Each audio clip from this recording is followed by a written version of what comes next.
Can you hear me? Yes, sir. Good. तो what I was trying to say, अब पुराना board तो ये नहीं दिखाएगा, लेकिन हमने इससे पहले भी किया था ना एक चीज, जो उस पोल का ऑर्डर क्या होगा, वो कितनी बार रिपीट होगा, वो उतनी बार रिपीट होगा जितनी इसकी डिग्री की डिफरेंस होगी। यानी इन्फिनिटी के पोल का ऑर्डर जो होगा ना, Sir. पोल का ऑर्डर जो होगा वो होगा डिग्री ऑफ, हमने क्या लिया था, degree of p is greater than, है ना, सो उसका ऑर्डर होगा degree of p minus degree of q, right.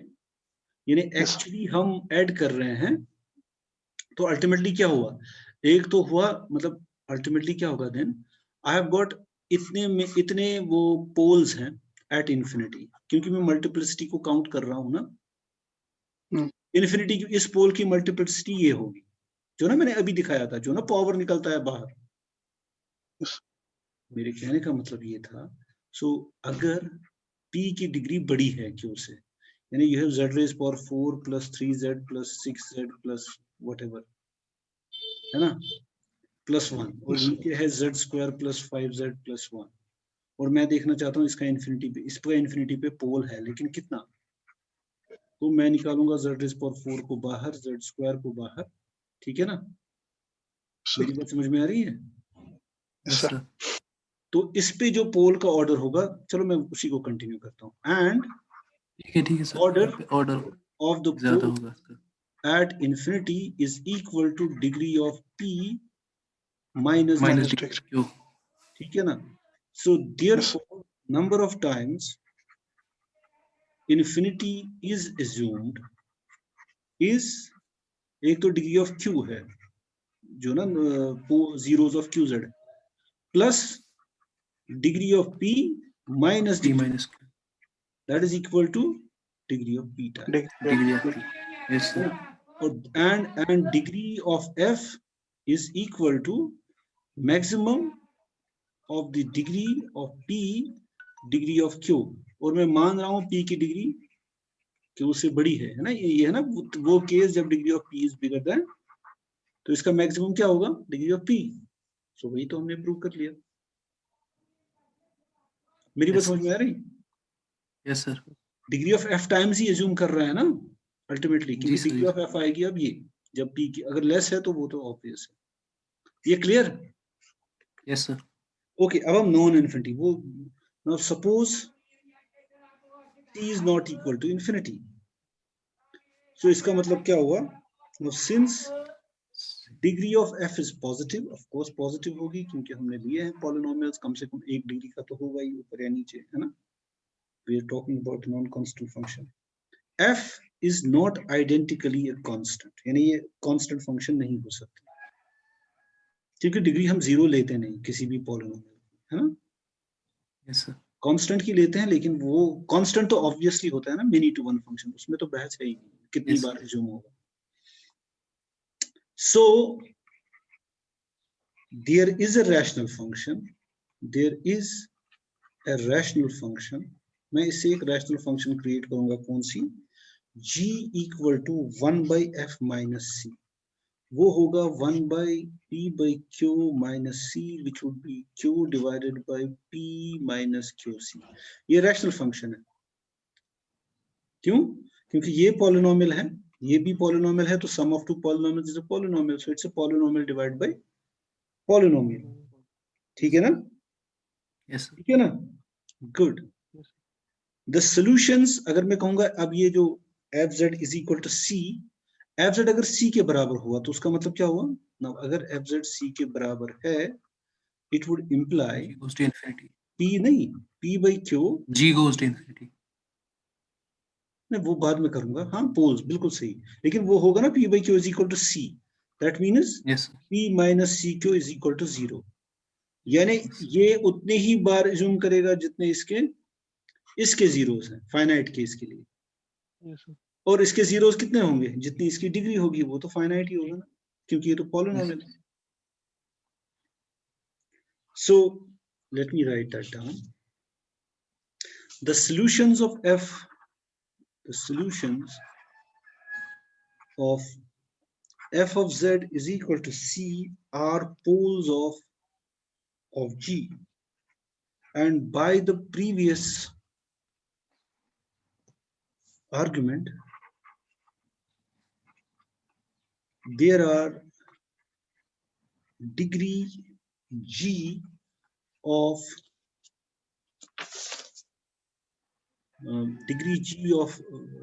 values, yeah, in C cap that assume C. Of course यहाँ पे लिखूंगा मैं counting multiplicities, यानी इतनी बार ये assume करेगा multiplicities. Now degree of G किसके बराबर होगा? Degree of G by definition is maximum, let me write it, maximum of degree of Q and degree of P minus CP. यही था ये कुछ और था? Yes, sir. P minus CP था नीचे, नहीं P minus QC, sorry. P minus QC. CQ है ना? I should इसको रब करते हैं यहाँ पे रेगुलर जो है degree of what do you have? P minus CQ, right? Which is equal to maximum of degree of Q degree of P, that's equal to degree of F. वो तुम चेक कर सकते हो. What is degree of P minus CQ? So degree of जो इन दोनों से maximum होगा P and Q में. हाँ, तो P and Q में से जो बड़ा होगा. Yes, sir. तो अगर Q की हम वहाँ पे ही कर सकते थे ना, ये G is equal to 1 by F minus C. वहाँ पे सीधे डिग्री ऑफ G आएगी ना, डिग्री ऑफ F. नहीं, तो C है ना, ये वो नहीं है. जैसे तुम कह रहे हो इसकी डिग्री में मानू 0 है ना, ऊपर आएगी ना 0, लेकिन वो 0 नहीं कर सकते है ना, क्योंकि हम मान रहे हैं कि यहाँ पे कोई मतलब हम इसको ऐसे रैशनल फंक्शन देख रहे हैं, ऐसे नहीं है ना, पॉलिनोमियल बाय पॉलिनोमियल, तब उसकी डिग्री डिफाइन, ठीक है ना. तो वैसा नहीं कर सकते हम कि इसकी मतलब हम 1 को उस तरह से ट्रीट नहीं कर सकते, because I have to write it as an rational expression, one polynomial divide by another polynomial. अब सोचने की बात ये है, देखो in any case suppose Q की डिग्री P से ज्यादा है तो इसकी डिग्री होगी डिग्री ऑफ Q, तो मैक्सिमम क्या होगा? डिग्री ऑफ Q है ना. yes, नहीं, मैं कह रहा हूं अगर डिग्री ऑफ Q P से ज्यादा है तो इसकी डिग्री क्या होगी? इसकी ना इसकी होगी वही डिग्री जो इसकी ज्यादा होगी Q. yes, तो मैक्सिमम क्या मिलेगा? डिग्री ऑफ Q yes, है ना, मिलेगा ना. yes, yes. ओके, अब मान लो P की डिग्री ज्यादा है, मतलब मेरे कहने का मतलब है सपोज यानी जो यहां मिलेगा ना, यहां हमें क्या मिलेगा अगर P की Q से ज्यादा है? डिग्री ऑफ P मिलेगा ना इधर. अगर P की डिग्री Q से ज्यादा है तो यहाँ क्या मिलेगा? Degree of P. यहाँ क्या मिलेगा? यहाँ भी मिलेगा डिग्री ऑफ P ही, अगर डिग्री ऑफ P, yes, है ना. और अगर यहाँ Q की ज्यादा है तो यहाँ मिलेगा, है ना, यहाँ मिलेगा फिर डिग्री ऑफ Q. यहाँ पर भी तो डिग्री ऑफ Q ही मिलेगा अगर Q की डिग्री ज्यादा होगी. yes, sir. क्योंकि इसकी डिग्री होगी ना फिर degree of Q. yes, sir, yes, sir. यानी जो इसका मैक्सिमम होगा वही इसका मैक्सिमम भी होगा, इसका maximum which is degree of F, and we are done. अब अभी तक हमें पता क्या चला? ये जो मेरोमॉर्फिक फंक्शंस हैं, है ना, मेरोमॉर्फिक फंक्शंस क्या है? They are the same as rational functions. और उसका मतलब ये भी है कि अगर 1-to-1 मेरोमॉर्फिक फंक्शंस है ना, yes, sir. तो they should be linear bye linear.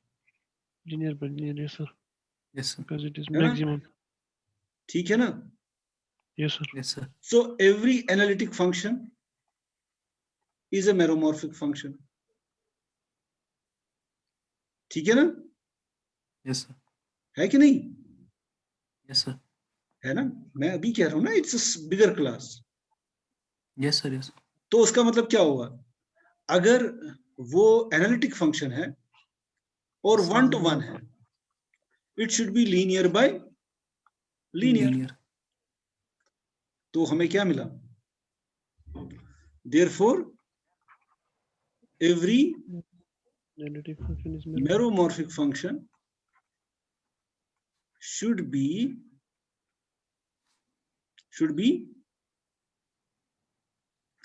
of the form, every meromorphic function, every analytic function, should I say, every conformal mapping from C cap to C cap that is 1-to-1, that is मैं कहूंगा every should be of the form f of z is equal to pz by qz, where degree of pz is equal to 1, degree of qz is equal to 1. क्योंकि मैं 1 कह रहा हूं ना, एक ही बार resume होना चाहिए हर को वैल्यू, यानी इसकी डिग्री 1 आनी चाहिए, है ना? Yes sir. Right? Yes, such sir. That, क्योंकि मैंने assume ये भी किया कि pz and qz are co-prime, that is fz should be of the type az plus b divided by cz plus d, such that az plus b divided by cz plus d and cz plus d are co-prime, meaning इनका कोई common factor नहीं होगा. So yes sir. Common factor के लिए मैं इसको लिखूंगा z by b by a divided by c by z plus d by c, है ना? Yes sir. यानी ये आपस में कैंसिल नहीं करेंगे, यानी कॉमन फैक्टर नहीं हो सकता. वो कब होगा? That is A is not so equal to that C. नहीं, b by a should not be equal to d by c, D by C. that is C. Yes sir. ad minus bc should not be equal to c. 0. यानी हर कोई conformal mapping from c to c should be of this type. यानी जो हमारा था it should be surjective map, जो हमने लिया था ना from, क्या था वो, from ना वो क्या था उसका, general linear group to c2 odd What of C c cap? cap, है ना, it is on to, Yes, sir. क्योंकि हर कोई यहाँ पे जो मैप होगा वो इस टाइप का ही होना, एक तो पहले रैशनल होना चाहिए, है ना, क्योंकि सारी मैरोमॉर्फिक फंक्शंस रैशनल होती हैं, which means सारी एनालिटिक फंक्शंस भी रैशनल ही होंगी, है ना? Yes sir. नहीं, यहाँ तुम्हें सोचना है ना ये सी कैप, वरना मैं कहता है एनालिटिक, है ना, क्योंकि तुम कहोगे नीचे तो Yes. जीरो, लेकिन मैं कह रहा हूँ ना सी कैप, ये इंपॉर्टेंट है इसमें, क्योंकि Yes, मैंने sir. कहा ये सी कैप और सी कैप में ही होता है कि हर कोई मैरोमॉर्फिक फंक्शन रैशनल होती है, उसका मतलब हर कोई Yes, sir. एनालिटिक फंक्शन भी रैशनल ही हो सकती है, Yes sir. लेकिन हम C cap to C cap बात कर रहे हैं, सी टू सी नहीं, तब मैं नहीं कहता Yes, ये sir. हर कोई एनालिटिक फंक्शन क्या बोलते हैं या कन्फॉर्मल मैपिंग रैशनल है, लेकिन मैं कह रहा हूँ सी कैप, ये ध्यान में रखना है, हमने इसमें इन्फिनिटी जोड़ी है ना, उससे बहुत फर्क पड़ा. Yes sir. Yes sir. तो हमारा ये हो गया, ये क्या था वो, G on GL2C2. मतलब इट इज, मतलब every automorphism is of this type. खैर वो तो है ही ऑटोमॉर्फिज्म, वो तो है ही, क्योंकि उसका डेरिवेटिव तुम आराम से निकाल लो, ठीक है? Yes sir. ये clear? Yes sir. Yes sir. Okay. इसके बाद इसने किया है कि हम इसका एक ले सकते हैं कि स्पेशल लीनियर ग्रुप, वो तुम्हें पता है मुझे लगता है Yes sir. कि हम मान के चल सकते हैं उसका determinant 1, Determinant is equal to 1. तो क्योंकि हमें फिर 1 बाई डिटर्मिनेंट ऑफ ए से मल्टीप्लाई करना है, Yes, हर sir. एक को, ए को भी, बी को भी, सी को भी, क्योंकि मल्टीप्लाई कोई नंबर अगर थ्रू आउट मल्टीप्लाई करें उस पे कोई फर्क नहीं पड़ेगा मोबियस ट्रांसफॉर्मेशन पे, अगर ना एक वो कैंसिल हो जाएगा ना ऊपर भी और नीचे भी. Yes sir. Yes sir. तो अगर मैं 1 बाई डिटर्मिनेंट ऑफ ए से, suppose I have got a is this matrix, ठीक है ना, ए बी सी डी, और मैं लूंगा बी, वो है 1 by root of determinant of a, तो सॉरी मैं क्या कर रहा हूँ, 1 by root of determinant of a multiplied by a, it's again a matrix, है ना, Yes. Yes. है ना, और इसका भी डिटर्मिनेंट 0 नहीं होगा, इनफैक्ट इसका डिटर्मिनेंट क्या होगा, इसका 1. डिटर्मिनेंट 1 होगा. Yes sir. और जो सपोज अब f ऑफ z इससे मुझे मिलती है, a से, AZ plus B divided by CZ plus D. CZ B plus D. B से कौन सा होगा? B से बन जाएगा मेरा A divided by determinant of A, है ना, Determinant of A. into Yes, Z plus B divided by, लेकिन वो तो वही है ना, मतलब मुझे कोई फर्क Yes, नहीं sir. पड़ेगा अगर मैं इस matrix Yes, sir. Yes, sir. Yes. तो मैं वो ले सकता हूँ, ठीक है ना। लेकिन Yes, sir. लेकिन ये इंपॉर्टेंट है, अब जो हमारा है, मैंने बोला ना हमें ढूंढना है उसमें से वो, चूंकि मुझे अपर हाफ प्लेन में काम करना है, वो H को मतलब अपर हाफ प्लेन को अपर हाफ प्लेन में ही ले जाए और डिस्क को डिस्क में ही रखें, वो वाली ट्रांसफॉर्मेशन। उसके लिए मैं तुम्हें कहूंगा तुम शीवार्स लेमा पढ़ना किसी भी कॉम्प्लेक्स एनालिसिस की किताब से, उससे तुम्हें ये वाला मिल जाएगा, ये वाला इजी है, ठीक है। Yes. हाँ, before that there is something called a cross ratio of numbers. देखो, given any two numbers, चलो मैं वो एज अ थ्योरम लिखूं कि ऐसे ही तुम बता दो। इसने थोड़ा सा क्रॉस रेशियो में थोड़ा सा गलत नोटेशन यूज की है, मैंने देखा, वो जो ना तुम्हारी बुक है, इसलिए तुम वो मत Yes, लिखो। sir. मतलब वो भी सही है, लेकिन वो कन्वेंशन से हट के है। 99% जो किताबें हैं वो वैसे नहीं लिखती, सो हम क्यों वैसे लिखें, ठीक है। तो थ्योरम ये है, Z1, Z2, Z3 are distinct points of C cap, distinct extended complex plane, then there exists, ये वैसे तुमने किया होगा complex analysis में, T belonging to projective general linear group of C2 such that T of Z1,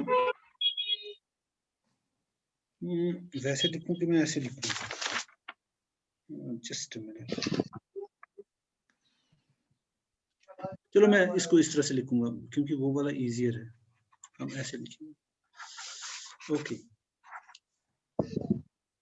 and तीन और distinct points हैं, W1, W2, W3 belonging to C cap. Then there exists a unique T,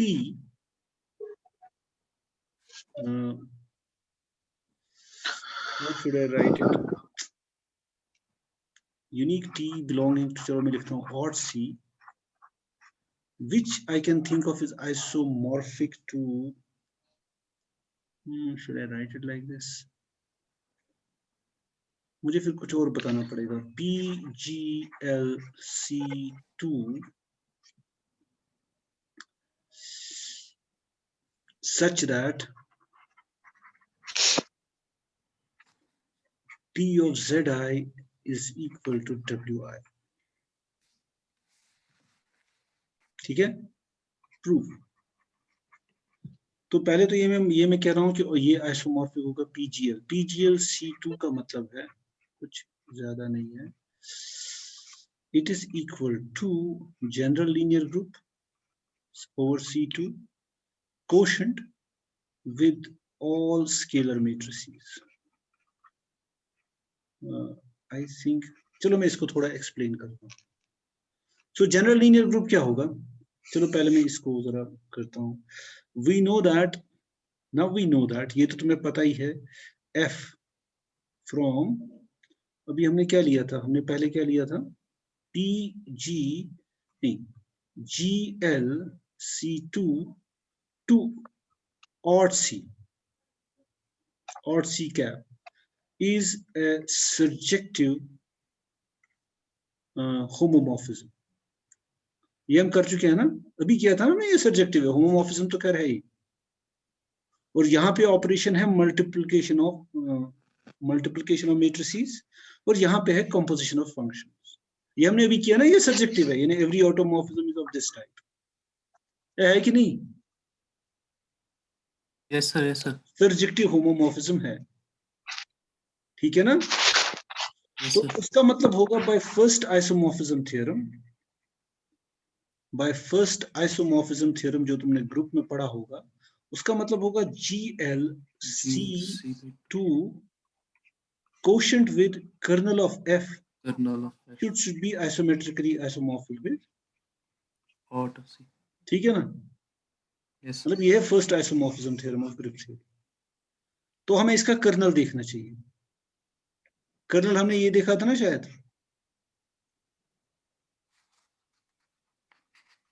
यानी विच sense colonel इसका निकाला था ना तुमने, शायद उसने भी निकाला है ना? बुक Yes, में sir. लिखा है इसका कर्नल ऑफ एफ क्या है? Yes, sir. इसका वो ये है ना, Yes, sir. यानी it is isomorphic to general linear C2 lambda I such that lambda belongs to C। Lambda belongs to C. ठीक है ना? Yes, और sir. इसी का नाम है प्रोजेक्टिव जनरल लीनियर ग्रुप, यानी ये इसका आइसोमॉर्फिक होता है, यानी चाहे मैं कोई ऑटोमॉर्फिज्म दूं या कोई मैट्रिक्स दूं। अब इसका मतलब क्या है, कोशेंट का मतलब क्या है? जब मैं कह रहा हूं general linear group of order 2 over C2, पहले लिखते हैं कि बाद में? बाद में। मॉडेड विद lambda I, मतलब all scalar matrices. Yes, sir. तो बाय द इसके एलिमेंट्स क्या होंगे?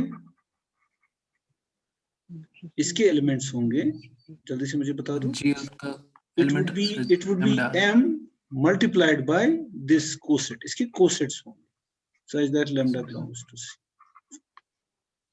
ठीक है ना? इसके मेंबर्स क्या होंगे? इसके मतलब which is the same thing as lambda m lambda belongs to C। Yes, sir. ठीक है ना? यानी जब Yes, मैं sir. इसको देख रहा हूं, मैं मान रहा हूं ये एक ही एलिमेंट है। मेरी बात समझ में आ रही? Yes, sir. इसके मेंबर्स होंगे ना classes, they are sets. Yes, sir. Classes. मेरी बात समझ में आ रही? Yes, sir. यानी मैं मान रहा हूं से 3 times m and 2 plus iota times m, they are the same thing। Yes, sir. मतलब वो मैप करेंगे। यानी जब मैं इसकी एक्शन होगी ना, इसकी ग्रुप एक्शन, Yes, इसकी sir. ग्रुप ये जो है ना, अब ये मैंने सोचा है ना, it is PGL PGL. C2। अब PGL C2 में के जो मेंबर्स हैं वो ये है, a class Yes, of sir. matrices। तो मैं मान रहा हूं Yes, sir. ये क्लास ऑफ मेट्रिसेस एक ही चीज को रिप्रेजेंट करती है, जो कि है, क्योंकि ये तो एक ही मोबियस ट्रांसफॉर्मेशन को रिप्रेजेंट करेंगी ना, Yes, चाहे sir. तुम लैम्डा से किसी को भी मल्टीप्लाई कर लो, Yes, sir. है ना? Yes, मतलब sir. होना भी ऐसा ही चाहिए, जो कि मैं यहाँ कह रहा हूँ कि ये ऑटोमॉर्फिज्म, मतलब this is isomorphic to this thing. Yes, sir. मेरी बात समझ में आई? यानी Yes, हमने sir. उनको जमा किया एक ही सेट में, जो हमें डिफरेंट दे रहे थे ना, डिफरेंट sir. मोबियस ट्रांसफॉर्मेशन, उनको हमने एक ही सेट में डिफाइन किया। मैंने कहा अब ये मेरा सेट ही मैट्रिक्स है, इनमें से कोई भी ले लो, या एक तरह से अब ये क्लास है ना? मेरी Yes, बात sir. समझ में आ रही है? अब Yes, ये sir. ओके, तो ये तो यहाँ है, ठीक है ना, इसमें अब तुम्हें शक नहीं है ना? By that I mean Yes, class sir. Of matrices, मतलब यानी for each lambda there exist a matrix, of course non zero. हाँ, ये इंपॉर्टेंट है, अब मैंने गलत लिखा, वहां मैंने नहीं लिखा लैम्डा मतलब दैट्स अंडरस्टूड, है ना? क्योंकि वरना ये बन जाएगा ना, अगर मैंने लैम्डा को, ये जीरो मैट्रिक्स बन जाएगी ना, है ना? जीरो मैट्रिक्स तो इसमें होगी नहीं, क्योंकि ये है ना अंडर मल्टीप्लिकेशन, उसका डिटर्मिनेंट जीरो हो जाएगा ना। मेरे कहने का मतलब है, जब मैंने लिखा ना lambda belongs to C, lambda is not equal to zero, Zero. Yes, sir. वो तो तुम समझोगे। ओके, अब मैं ये कह रहा हूं, देखो ये, अब मैं कह रहा हूं कि तुम मुझे कोई भी 3 नंबर दे दो, और कोई भी यहाँ पे दे दो W1 W2 W3, कोई ना कोई ऐसा एग्जिस्ट करती है एक ऑटोमॉर्फिज्म सी, या मान लो PGL C2, या such that it would send, Z1 goes to W1. मतलब मेरे डिजायर्ड जगहों पे मैं इन 3 पॉइंट्स को भेज सकता हूं, मतलब there would be something like this. Yes, sir. अब यहाँ पे जो तुम्हारी इस बुक ने दिया है, जिस तरह से उसने इसको लिखा है, वो थोड़ा गलत लिखा है, क्योंकि इसने गलत नहीं लिखा, इसने थोड़ा ऑर्डर चेंज किया नंबर्स का, लेकिन मुझे नहीं लगता वो सही है, क्योंकि सभी ने किया है, मतलब 99% बुक्स ने जो नोटेशन ली है हम वही लेंगे, है ना? Yes, sir. Now we first show, चलो ऐसे लिखता हूँ, let Z1, Z2, Z3 belong to C cap. Now consider T of Z. T of Z में क्यों लिखूं? चलो M of Z. M of Z में मानता हूं, ध्यान रखना आप, मैं इसको लिखूंगा Z minus Z1 into Z2 minus Z3 divided by Z minus Z3. ये ऐसे याद भी रहता है, Z2 minus Z1. Then M belongs to PGLC2. यानी it is member of A class in PGCL2. ठीक है ना? वो कैसे? Yes, sir. पहले ये मोबियस ट्रांसफॉर्मेशन है, ऑफ कोर्स है. मतलब अगर मैं इसको देखूं, this is actually Z2 minus Z3. Linear. It's a number Linear है ना ये? इनटू Z, हां, माइनस Linear है ना Z1. ये? Linear by linear. हाँ, लीनियर में लीनियर है, बिल्कुल सही. लेकिन मैं इसको उस फॉर्म में रखना चाहता हूँ, और अगर हम उस फॉर्म में रखें तो ये ऐसे बन जाता है, AZ plus B ना, वो minus Z3 into Z2 minus Z1. ऐसे ये है ना? तो ये है मेरा A, ये है मेरा B, ये है मेरा C, ये है मेरा D. ठीक है ना? Then अगर मैं तुम्हें कहूँ what is M of Z1? It's equal to 0. What is M of Zero. Z2? Is equal to 1. 1. है ना? Yes, sir. Z2 Yes, sir. लगाओगे, Z2 minus Z1, Z2 minus Z3 cancel. What is M of Z3? It would be infinity. है ना? Yes, sir. Yes, sir. Yes, sir. ठीक है ना? Yes, sir. सो कोई भी तीन ले लो तो मैं हमेशा एक मोबियस एंड डस, मतलब अभी मुझे ये भी देखना है इसका डिटर्मिनेंट क्या होगा, है ना? वो मुझे चेक करना है ना. अगर मैं कह रहा हूँ M belongs to PGLDC तो इसका डिटर्मिनेंट होना चाहिए. यानी अगर मैं लूँ डिटर्मिनेंट, ये तुम खुद करोगे, minus Z1 into Z2 minus Z3 into यहाँ Z2 माइनस Z1, यहाँ minus Z3 into Z2 minus Z1. मतलब दिस, इसका डिटर्मिनेंट कुछ नहीं, it is actually Z1 minus Z2, कुछ ऐसा ही है, into Z2 minus Z3 into कुछ है, मतलब यही है Z3 माइनस Z1 कुछ, विच इज नॉन जीरो क्योंकि ये डिस्टिंक्ट है. और साथ में ये, यानी देयर एग्जिस्ट इंडीड, है ना? इससे हमें क्या मिला? एक ट्रांसफॉर्मेशन तो ऐसी एग्जिस्ट करती है जो कोई भी 3 पॉइंट्स दे दो, कोई भी 3 पॉइंट्स दे दो, कोई भी 3 पॉइंट्स दे दो, एक को 0 पे. अब उसने, पता है तुम्हारी बुक ने, पता है यहाँ क्या किया है? उसने इसको ऐसे ही लिखा है, पता नहीं इसको क्या है, इसने बजाय 0 1 इन्फिनिटी के लिया है 1 0 इन्फिनिटी. तो ये बदल जाएगा ना इसका एक्सप्रेशन. Yes, sir. हालांकि कोई खास फर्क नहीं पड़ा, लेकिन चूंकि ये इजी याद रखना है और हर किसी बुक ने लिखा है इसी तरह से 0 1 इन्फिनिटी. Yes, sir. नहीं, शायद उसने लिखा है 0 इन्फिनिटी 1 इसमें लिया है, तुम देखोगे ना. लेकिन वो कैंसर, ये वाला सही. ठीक है? Yes, sir. और 0 1 इन्फिनिटी ही सही लगता है ना, क्योंकि 0 के बाद 1 आता है, Yes, 1 sir. के बाद इन्फिनिटी आती है. Infinity. तो एक ऑर्डर सा मेंटेन है ना. हाँ, Yes, sir. Yes, sir. Yes, Yes, sir. sir. Okay. पहली बात तो ये कि इसका डिटरमिनेंट 0 नहीं है, तो ये है. ठीक है ना? सो Yes, sir. तो उसका मतलब क्या होगा? तो लेट्स सी, पहले तो ये है कि क्या ये यूनिक है. इन्फिनिटी को हम ऐसे नहीं कर सकते, हमें एक्चुअली वो लिमिट में देखना है. हाँ, प्लीज वो देख लेना. हाँ, Yes, sir. ठीक.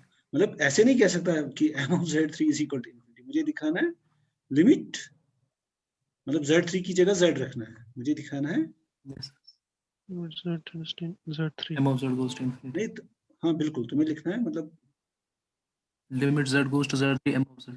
हाँ, तुम्हें दिखाना है actually limit Z goes to Z3 Z3 M of Z. Z is equal to M M of of Z. Z understood. हाँ, मतलब वो है Yes, इसका sir. मतलब ना, वो जब अगर तुम्हें किसी जगह लिखना हो तो इस तरह से प्रूव करो. Yes, sir. That's obvious. No issue. Okay.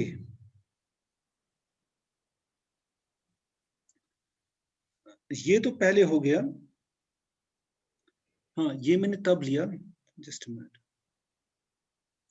मतलब चलो पहले मैं लिखता हूँ, मैंने एक चीज मिस कर दी. Consider M. इफ, पहले ये एक केस लिखता हूँ, if none of the ZI's is infinity. ये तब की बात है. ठीक है ना? ये वाला केस तब होगा, क्योंकि अगर ZI में से कोई इन्फिनिटी है तो फिर थोड़ा मसला चेंज हो जाएगा ना. Yes. मेरी बात समझ में आ रही है? क्योंकि मैं ले रहा हूँ ना इनको Yes, सी कैप में, अगर मैं सी में पहले ही लिख देता तो वो दूसरी बात है, लेकिन ऐसे ही करते हैं। मान लो ZI में से कोई खुद इन्फिनिटी नहीं है, तो ये तो सच है, ये तो सारी प्रॉपर्टीज हमारी सेटिस्फाई करता है ना ये। नहीं Yes, अभी sir. हम वहां नहीं पहुंचे, हमें सिर्फ ये दिखाया कोई भी 3 पॉइंट्स हो 0 1 yes sir. उसको हम बेच सकते हैं, है ना। Yes. लेकिन in case one of the ZIs is infinity, say Z1. चलो Z1, तो हम क्या करेंगे, Z1 से थ्रू आउट डिवाइड करेंगे जैसे हम करते आए हैं। ये पीछे क्या जा रहा है, मैंने 2 पेज बीच में छोड़ दिए। तो अगर ZI इंफिनिटी है तो हम क्या करेंगे, Z1 से थ्रू आउट डिवाइड करेंगे, ऊपर भी और नीचे भी, यहाँ भी Z1 है, यहाँ भी Z1, ठीक है। Yes, sir. So I should have M of Z, जो मुझे मिलेगा वो क्या मिलेगा मुझे, Z by Z1 minus 1 into Z2 minus Z3 जो जैसा था, divided by Z by Z1 minus Z3 by Z1 into, नहीं Z1 तो यहाँ है ही नहीं, इसको ऐसे ही रखते हैं, है ना, हमें क्या प्रॉब्लम। तो यहाँ मैं इस फैक्टर को डिवाइड करूंगा, so it will be Z2 by Z1 minus 1, ऐसे ही कुछ होगा ना। ऊपर भी मैंने, लेकिन Yes, थ्रू आउट तो नहीं कर सकते, ये फैक्टर्स है ना, Yes sir. मैंने इस फैक्टर को किया, इस फैक्टर को किया, या यूं समझ लो फिर Z1 को कॉमन निकाला तो वो कैंसिल हो जाएगा ना, Yes, Yes sir. sir. लेकिन एक ही फैक्टर, क्योंकि ये मल्टीप्लिकेशन एडिशन नहीं। ये clear. Yes sir. Yes, sir. अगर वो, तो हम ऐसे करेंगे, then what I would do, I would take the limit as Z0 approaches Z1 approaches infinity. So अगर Z1 इन्फिनिटी है तो मुझे लिमिट में उसका देखना है ना। सो M of Z को मैं डिफाइन करूंगा, इन दैट केस कहाँ गया, देन वी राइट, मैंने उसको M लिखा था, M of Z Yes. is equal to limit Z1 approaches infinity, क्या था वो मेरा, काश ये कट पेस्ट यहाँ पे होता, Z by Z1 Z by Z1 minus 1 into, यहाँ तो कुछ चेंज Z2 नहीं minus हुआ है ना, Z3. Yes, sir. यहाँ पे क्या था, Z3 minus Z2. It was Z, 3 minus Z2. Minus Z3. यहाँ क्या था, Z minus Z3. Z minus Z3, यहाँ था Z2 minus Z1, so it should be Z2 by Z1. Z1 minus 1, ठीक है ना। Minus 1. Yes. So limit Z1 approaches infinity, क्योंकि मैं इंफिनिटी पर तभी इसको इवैल्यूएट करूंगा ना, तो ये क्या बन जाएगा, this would be 0, right, Z3 minus Z2. और ये 0 हो जाएगा, है ना। So it should be Z3 minus Z2 divided by, ये वापस आएगा, -1 नीचे भी आएगा ना। Z3 minus Z. हाँ मुझे वही सोच रहा हूँ, ये -1 कैंसिल, बचा क्या, limit Z2 minus Z3 divided by Z1. मुझे समझ में नहीं आ रहा, ये Z खत्म हो जाएगा ऊपर, हाँ, तो you should get actually Z2 minus Z3 divided by Z minus Z3. divided by Z minus Z minus Z2, यार पता नहीं है, Z3. ये रबर कहाँ गया, एक minute, so it is actually, अब तुम ही बता दो, it should be Z2 minus Z3 divided by Z Z minus Z3. Z minus Cool. Z3. तो ये बन गया ना वो मैप, हमें मिल गया वो मैप जो क्या, लेकिन Z हमारा क्या था, Z1 हमने माना इज इंफिनिटी, है ना, Yes sir. ठीक है ना। सो इंफिनिटी नहीं, सॉरी Z1 है, अब सर अब निकलेंगे ना सारे, नहीं, M of Z1 है, Z1 आएगा इस वक्त 0, Z1 आएगा 0, है ना, Z1 would go to M 0, of Z1. यानी that Yes, is yes. infinity, है ना, मतलब Z1 would go to Yes, yes. infinity, Z2 would go So to, Z1 goes to 0. So Z1 goes to 0. Z1 कहाँ 0 जाएगा, Z2 0 जाएगा, नहीं Z1 Z goes to नहीं, 0, बिल्कुल ये इंफिनिटी Yes, तो ये yes. 0 है ना, Yes, और sir. Z2 goes to 1 and Z3 goes to infinity, Z3 goes to infinity. वही ना, वही हमारा कोई फर्क नहीं पड़ा, है ना। सिमिलरली अगर Yes, yes. Z2 इंफिनिटी होगा ना, सेम केस है ना, Yes. Same we would apply the same idea, है ना, if Z2 is infinity, Z3 is infinity. Yes sir, अब So तीनों far what I have shown is that, चलो इसका मतलब कोई भी 3 distinct points हों,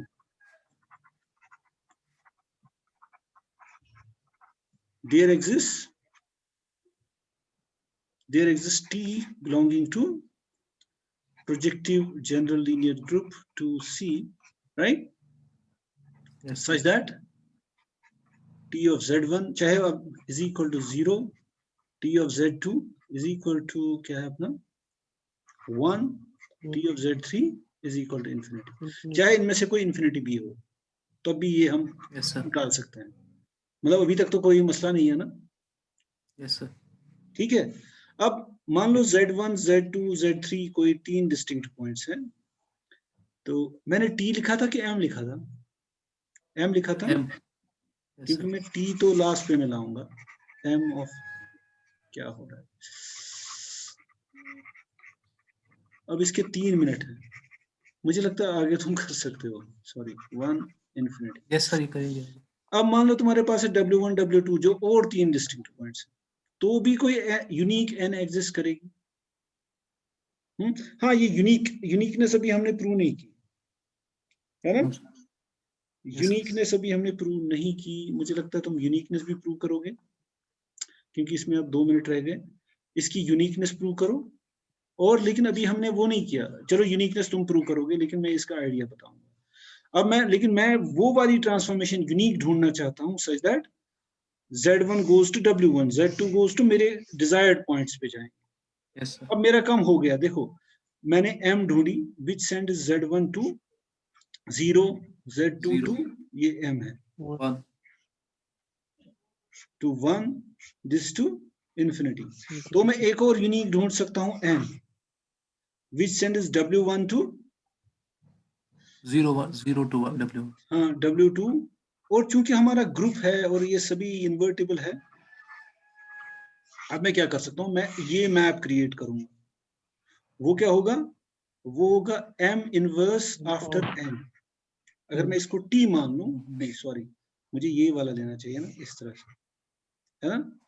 सो वो होगा N इनवर्स आफ्टर M को अगर मैं T लूं तो this is a unique transformation. क्योंकि वो ग्रुप है तो ये उसको बिलोंग करेगी क्योंकि ग्रुप स्ट्रक्चर है ना हमारा. Yes sir, तो T भी उसको बिलोंग करेगी और वो यूनिक होगी क्योंकि N और M यूनिक है ना. yes sir, तो T क्या करेगी? T लेगी W1 को है ना. पहले उस पे M लगाएगी. कहां पहुंचे? तो इस पे लगाएगी फिर N इनवर्स. तो हम कहां से कहां पहुंचे? हो गए ना हम यहाँ. Z1 will go to 0 पर लेकिन N इनवर्स 0 को भेजेगा 0 to W1 W1. तक. इसी तरह से W2 will go, Z2 will go to W2, Z3 will go to W3. Yes sir. ये क्लियर है ना. yes sir. तो इस तरह से हम मर्जी के 3 पॉइंट्स पे भेज सकते हैं. Okay let me leave it here. 1 minute 10 minute हो गए. ठीक है लेकिन आगे तुम पढ़ लेना. ठीक है 1 मिनट इसको रह Okay. गया तो इसको पढ़ लेना. Let me and this meeting. ठीक है. Okay Yes, sir. खुदा. Okay. Thank you, sir. So,